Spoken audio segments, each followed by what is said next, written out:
ক্যাম্পাসের গ্রিন হাউসে সাজানো রয়েছে শত শত ঔষধি গাছ, যেখানে ওষুধ হিসেবে এসবের গুণাগুণ তুলে ধরছেন বিশেষজ্ঞ চিকিৎসক। তবে এই বিশেষজ্ঞ কিন্তু কোনো মানুষ নন, তিনি কৃত্রিম বুদ্ধিমত্তার একজন ঔষধি গাছের চিকিৎসক।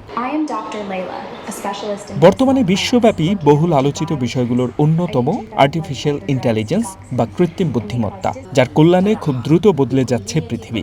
সেই সাথে মানুষের চিন্তাভাবনায় এনেছে আমূল পরিবর্তন।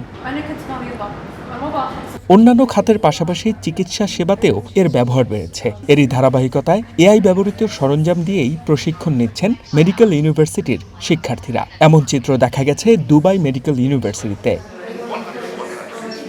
রোগ নির্ণয় অনুশীলন, ক্লিনিক্যাল সিদ্ধান্ত সহ বিভিন্ন গবেষণার জন্য এআই ভিত্তিক সিস্টেম ব্যবহার করছে এখানকার মেডিসিন, ফার্মেসি এবং নার্সিং শিক্ষার্থীরা। বাস্তব রোগীর পরিবর্তে এআই বুদ্ধিমত্তায় পরিচালিত রোবট এবং ভার্চুয়াল রোগী দিয়েই প্রশিক্ষণ নিচ্ছেন তারা। মীরা আব্দুল্লাহ নামের এক শিক্ষার্থী বলেন, হাসপাতালে না গিয়ে ক্যাম্পাসের একটি কক্ষেই চিকিৎসা অনুশীলন করার সুযোগ পাচ্ছেন তারা। ইউনিভার্সিটির প্রথম বর্ষ থেকেই সত্যিকার চিকিৎসকদের মতো প্রশিক্ষণ নিতে পেরে বেশ আনন্দিত এই শিক্ষার্থী। Honestly, yeah, it's making it fun a lot when you're over here with a patient like Andrew.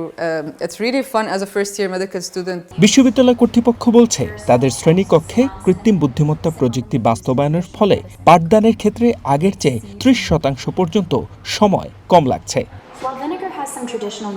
H M Ataullah, one international desk.